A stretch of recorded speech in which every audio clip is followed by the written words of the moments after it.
Assalamualaikum teman-teman.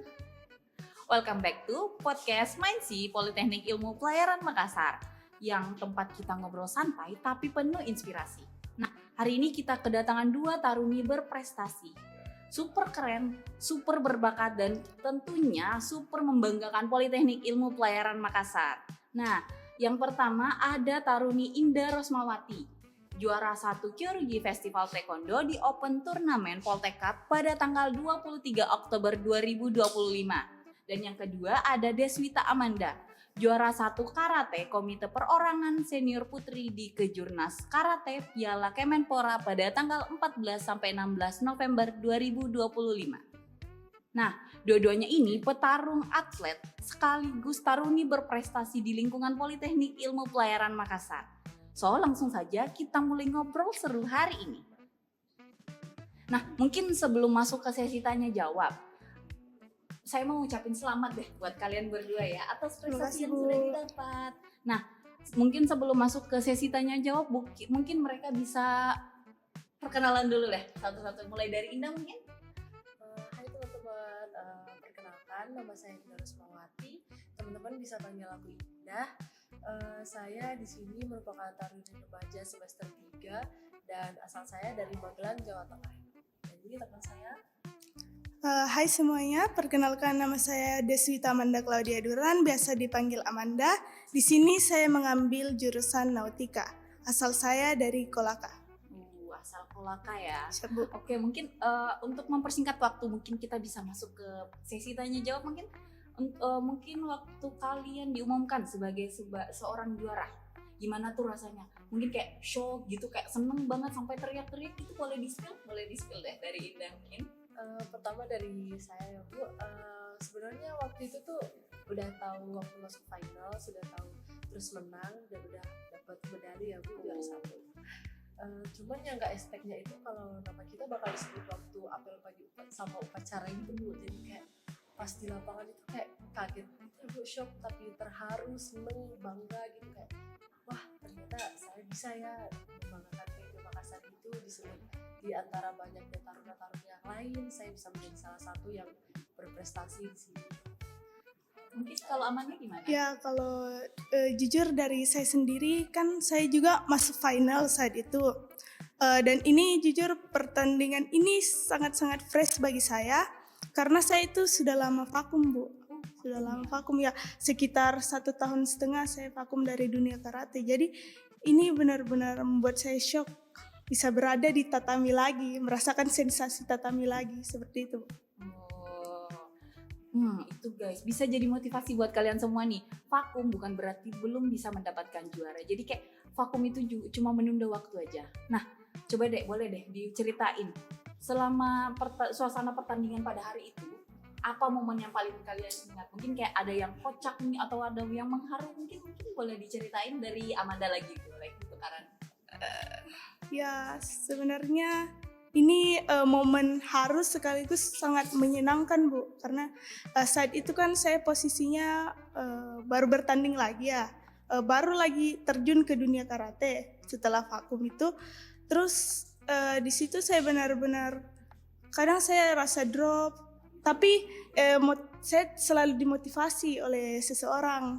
Apa tuh seseorangnya? Boleh tahu nggak? Ya, ini senior saya namanya Normalika Febrianti Wibowo. Dia itu datang, Bu, menyempatkan waktu untuk datang nonton saya karena memang awalnya kan saya bilang, Nur, saya takut sekali karena kan sudah lama saya tidak bertanding.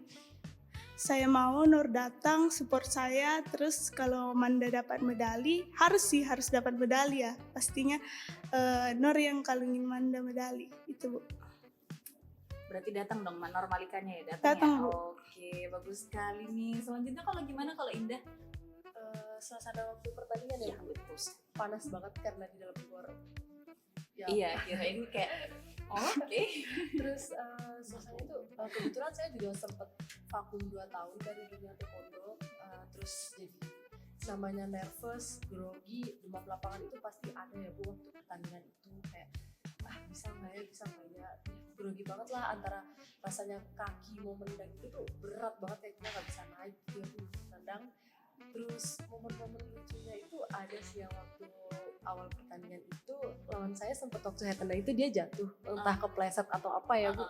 Terus dia jatuh gitu. Nah di situ teman-teman saya yang lain itu Bu, mereka itu kayak langsung teriak-teriak gitu, bikin suara-suara lucu gitu untuk Mana tuh suaranya tuh? Boleh nggak? yang kayak aihi gitu. Oh, teriakan-teriakan yang ala-ala aja gitu ya? Ya Bu, terus kayak di situ saya yang tadinya nervous saya langsung ketawa gitu kan, langsung ya ampun teman-teman saya gitu. Terus ya itu sih yang bikin saya keinget momen-momennya waktu. Tapi teriakannya itu bikin semangat gak sih ya? Ya betul. Pasti dukungan orang sekitar memang sangat berpengaruh untuk kita memenangkan sebuah pertandingan. Nah, mungkin sebelum bertanding nih, kalian latihannya kayak gimana sih? Mungkin kayak full day atau kayak full disiplin, atau mungkin ada drama-drama kecil mungkin kayak kasus gitu kan nih, gimana? Mungkin bisa dari Indah dulu.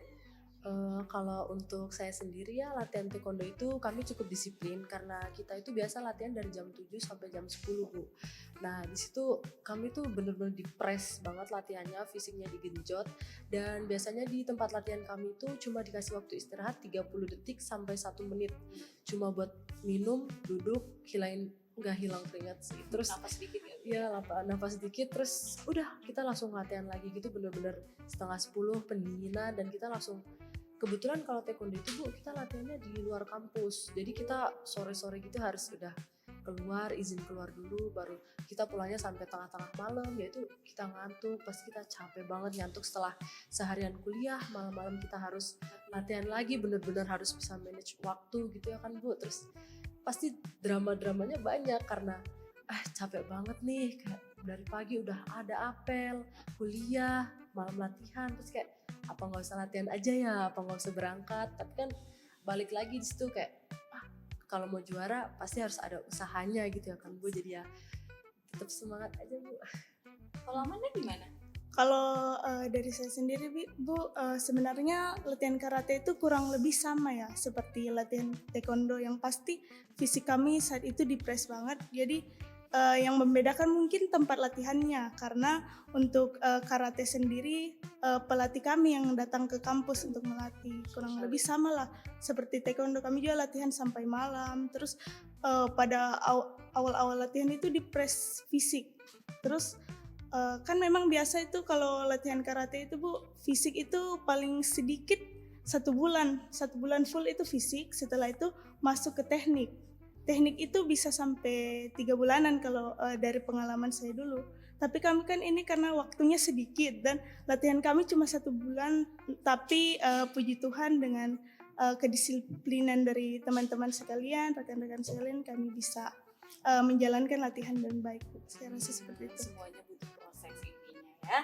Kayak harus lah begitu ya, kayak harus latihan dulu sebelum pertanding, apapun kegiatannya, apapun perlombanya pasti selalu ada latihan.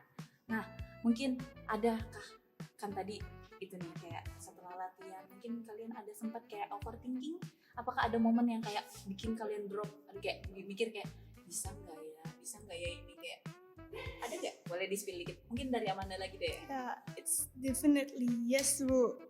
Saya sangat overthinking sekali, meskipun saya ini excited banget dengan pertandingan ini, karena jujur ini membangkitkan semangat saya lagi sebagai atlet karateka seperti dulu. Terus tapi saya overthinking itu karena pas latihan Bu, karena habis vakum selama 1 tahun itu, jujur badan saya itu jadi kayak berat, movement saya terutama speed saya kan kalau sparring itu selalu dengan taruna.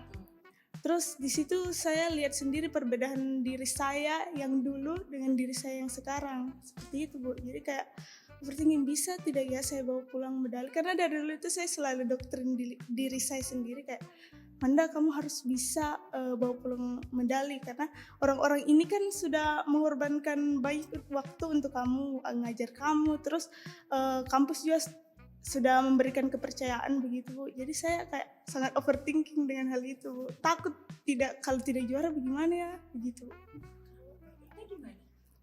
Kalau saya Bu sebenarnya itu setiap hari ya, karena flashback dikit nih Bu, sebenarnya saya tuh punya cedera di bagian metatarsal kaki. Buat teman-teman yang nggak tahu, itu di bagian atas kelingking kaki yang kayak di sininya kaki itu sebelah kiri. Di situ saya tuh ada cedera Bu, dimana waktu kan saya tanding itu Oktober 2025, Februari 2025 itu bagian kaki saya itu patah Bu, dan Februari itu saya dioperasi pasang pen supaya tulangnya nyambung lah gitu. Terus nah di situ saya benar-benar berhenti semua kegiatan, saya off, yang jalan tuh sekitar 1 bulan harus pakai tongkat gitu sampai bulan Maret, bahkan saya lebaran juga sampai masih pakai tongkat gitu ya kan, cuma bisa di kasur. Nah itu saya sebenarnya saya takut mau ini kayak aman nggak ya untuk saya bertanding ini, bisa nggak ya, takutnya kalau ada cedera-cedera lain, karena posisi bertanding saya kemarin itu masih ada pen di dalam kaki saya,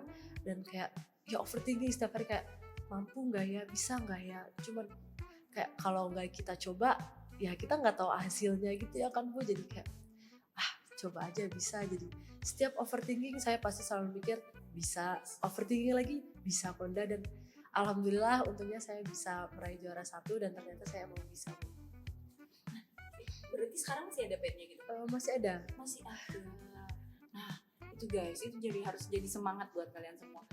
Keterbatasan bukan berarti halangan buat kita mendapatkan sebuah kejuaraan atau bahkan mendapatkan sebuah prestasi, itu bukan penghalangnya. Terus ini sekarang, setiap atlet mungkin punya alasan yang kuat buat maju nih. Nah, untuk kalian berdua nih, siapa atau apa yang bisa jadi bensin motivasi kalian untuk mendapatkan juara selama ini? Mungkin Indah boleh? Kalau saya sendiri tentunya dari keluarga ya Bu, karena dari kecil orang tua saya itu selalu nge-support saya buat latihan taekwondo, selalu ngedukung saya, kayak bahkan kalau dulu saya di Magelang Ibu, di Jawa itu orang tua saya selalu datang, dan kemarin itu ibu saya sempat bilang, atau mama kesana aja ya nonton gitu, kayak udah lama nih kakak nggak tanding atau kita nonton aja, jadi kayak jangan deh lewat VC aja, jadi kayak dari video call itu kayak ditonton mama lagi gitu, bener-bener selalu ada orang tua di setiap jalan yang saya lewati gitu, kayak selalu ditemenin, jadi saya merasa kayak nggak boleh ngecewain orang tua saya harus bisa. Jadi yang paling penting sih dari keluarga ya teman-teman buat motivasi saya selama ini. Kurang lebih sama seperti Indah. Jadi motivasi terbesar saya itu adalah mama saya, karena beliau itu suka banget bilang, Manda kalau kamu mau kejar sesuatu itu kamu itu harus konsisten yang terpenting. Dan memang saya rasa kalau saya latihannya itu malas-malasan, pasti saya tidak dapat apa-apa. Tapi puji Tuhan kalau saya latihannya konsisten, pasti ada saja hal-hal baik yang selalu saya dapat. Dan motivasi yang menjadi motivasi saya juga itu adalah sensei saya di Kolaka. Ya, namanya Sensei Sicilia Palembangan. Dia itu selalu bilang, Amanda, kalau di tatami itu fokus. Lihat lawanmu, terus serahkan semuanya kepada Tuhan Yesus. Itu Bu. Itu guys. Jadi orang tua, pelatih dan Tuhan ya. Nah, dari dukungan orang-orang itu yang membuat mereka bisa mendapatkan juara 1 semua nih. Nah, setelah meraih juara 1, apa next goal kalian ya? Kayak mungkin mau lanjut kompetisi atau mau lanjut fokus akademi dulu, atau ada target gila lainnya mungkin? Boleh dari siapa yang mau duluan nih? Amanda lagi Ya, boleh. kalau untuk saya pribadi Bu, selagi saya bisa memanage waktu saya, mengapa tidak saya kalau untuk ada lagi next competition saya ikuti. Terus saya juga harus fokus sama akademik saya seperti itu Bu. Jadi ini permasalahan manage waktu aja. Ya. Kalau saya sih lebih pilih mau fokus ke perkuliahan aja sih ya Bu, karena bentar lagi juga mau prala ya kan, jadi kayak kalau latihan sih tetap latihan, cuman kalau ada event-event gitu ya, kalau misal nggak jauh-jauh lah dari kota Makassar mungkin saya ikut, tapi kalau yang kayak dari luar kota Makassar gitu mungkin kayak nanti aja deh, simpen waktunya untuk belajar gitu, kayak fokus perkuliahan. Beda pendapat bukan berarti berpisah ya, mereka tetap pokoknya pendidikan utama juga. Oke. Terakhir dong, mungkin ada satu pesan atau tips mungkin dari dari kalian buat teman-teman yang kita yang masih di luar sana atau mungkin junior di sini, biar tetap semangat mengejar mimpi mereka dan motivasi ala kalian lah, boleh. Mungkin Indah dulu. motivasi dari saya buat temen-temen atau adik-adik semuanya yang di sana, jangan pernah patah semangat, jangan pernah putus asa. Ya walaupun kamu pernah cedera atau kamu punya kekurangan, mungkin dari kekurangan itu kamu bisa bangkit, kamu bisa termotivasi, kamu bisa lebih semangat lagi mengejar apa yang kamu mau. Jangan takut untuk mencoba hal-hal baru dan terus bergaul dengan orang-orang baik di sekitar kita. Orang-orang baik. Itu Amanda ya.